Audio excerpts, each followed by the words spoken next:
Well, there's snow all over the ground in South Bend, and you know what that means. We're probably getting pretty late in the Notre Dame football season, and yeah, that's the case. The Fighting Irish only have 3 more games in their regular season. The next one of those three is definitely the most difficult of them. It's at Pitt at noon on Saturday. College game day going to be in attendance. We learned that on Sunday.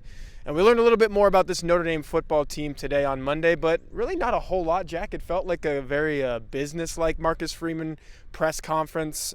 Injuries, we should always start there probably. And like I said, not a whole lot going on. Jaden Greathouse is still questionable along with a few other guys. Cooper Flanagan on that questionable list. Donovan Heinisch, who is a Pittsburgh native, he's still dealing with his concussion. He is questionable. But with Greathouse, I kind of want to talk about him because it seems like everybody around Notre Dame wants to talk about him. We haven't seen him play since September 27th at Arkansas. And like I said, he's questionable, and he has been for a while now. So, Jack, what's the latest on him? Marcus gave a pretty sobering update on like the physical side of things on Monday. Yeah, it's definitely been frustrating for him and the team. He like we said, went down with a hamstring injury in practice. It just hasn't gone away. The update was that he had to draw some blood from the hamstring to kind of progress the healing. I'm not a doctor. I don't know really. It's basically like training an injury usually prompts healing.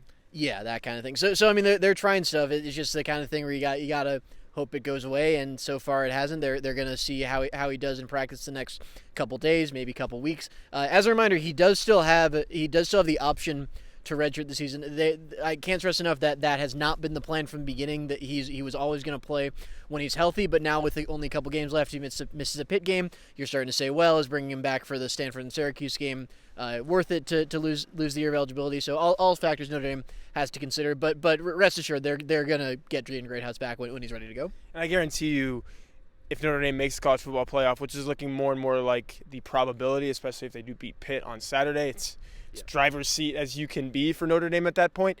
You want a guy who had 13 catches and 230-plus yards, 3 touchdowns in 2 college football playoff games, the biggest games of the year last year. So if Notre Dame makes it there, it's definitely in the plans to play him. There was some wide receiver talk on Monday as well. We'll get to that in a minute. But another injury-related thing is Billy Schrauth. It doesn't sound like Notre Dame is in any rush to bring him back from the knee injury that he sustained against USC coming up on a month ago now. It's been 3 weeks since he went down with that. He's missed 2 games. There was a bye week in there, obviously.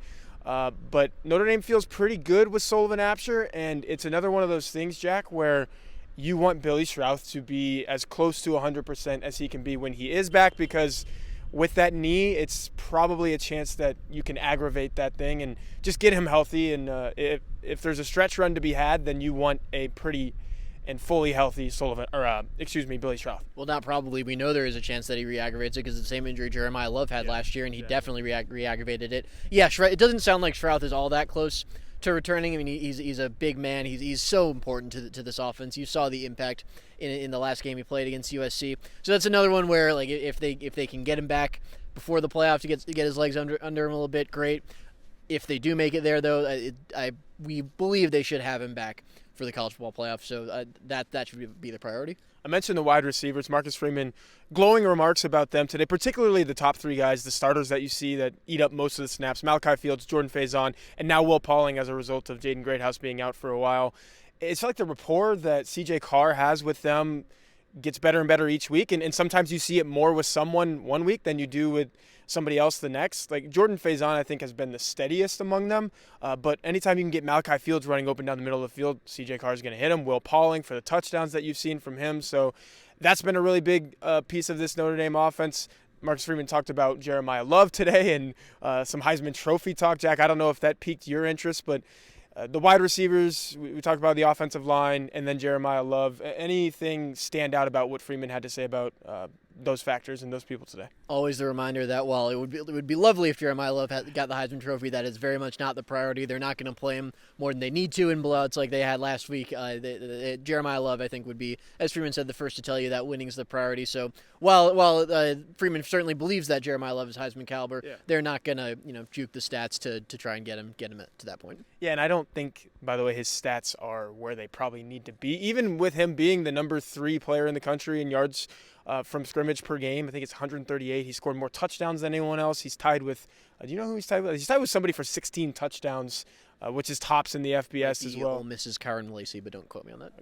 The numbers are great, but it's the volume. As someone mentioned that on our message board too, is the volume's just not there. Like he's not going to have Ashton Genty stats, and Ashton Genty didn't even win the Heisman. I get it. Travis Hunter did something crazy last year that would have prevented anyone from winning the Heisman, but it would still be nice to see him end up in New York. It's been a while since Notre Dame's had some representation there. So, Jack, like I said, it was a business-like press conference for Marcus Freeman today. Is there anything else that I'm probably missing that we definitely need to touch on, other than him saying, hey, this Pitt game is for real. It's not a trap game. It's a challenge. It's a great challenge is what he called it.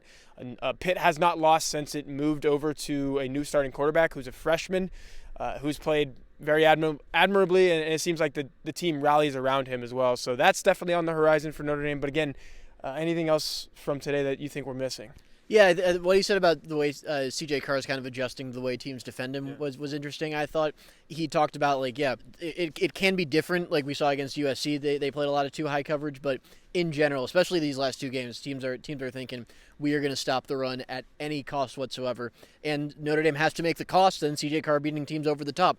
And Freeman said that he's done a nice job adjusting to that. There was that one play where Navy kind of baited him into thinking the deep post to Will Pauling was open. They dropped an extra guy into coverage, but then the dig underneath that to Jordan Faison was open. And when Freeman was asked about that, he kind of smiled, winced a little bit. You know, Freeman, he's a perfectionist, so he wants to get that. And he said, CJ said, I know I should have gone back to the dig. Mm-hmm. So it's just the constant progression of learning how teams are trying to defend him. Remember, there was no tape on C.J. Carr in weeks 1, 2, 3, etc. Yeah. And what you see with a lot of these quarterbacks, you see kind of the sophomore slump in the NFL sometimes. You see the midseason slump in college.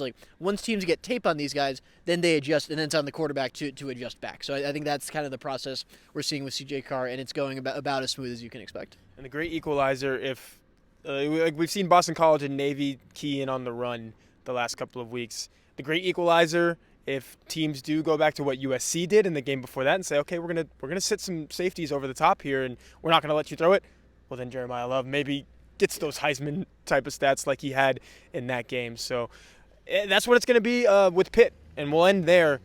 Chess match, great challenge, like Marcus Freeman said. He said he's studied Pat Narduzzi over the years and really respects the things that Pitt is able to throw at you. I thought you had a great question in going from Navy's offense to Pitt, who's going to like to spread it out a little bit, throw it around, do all kinds of things, which Navy, it's, okay, we got to key in on this option, and that's that. Whereas with Pitt, it's, okay, there's not a whole lot that we know is going to happen because they're going to try to mix it up and do all these different things. So I think it's a great challenge for Notre Dame in that regard. And I think you think it's a tougher game than even I do, because I've been floating this out there that people are just trying to project this as a good game, and now we got College game day coming. It has to be a good game, right?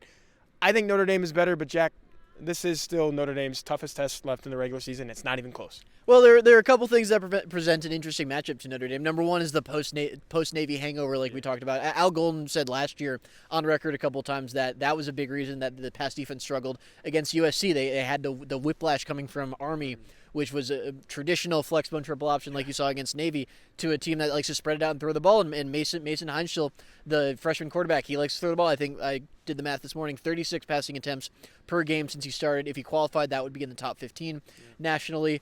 So that Pitt likes to throw the ball around. Then defensively, their linebackers, Kyle Lewis, Rasheem Biles, have been dealing with some injuries. I'm not sure they're going to get them back, but if they are, that's a challenge for Notre Dame's offensive line that has struggled with some aggressive athletic linebackers. So a couple things that present a matchup problem for Notre Dame, and Marcus Freeman is taking this game as seriously as he needs to. Yeah, not a pushover by any means, so definitely excited to get out there and cover it. Jack will be there, I'll be there, Tyler James from Blue and Gold as well, so really good representation.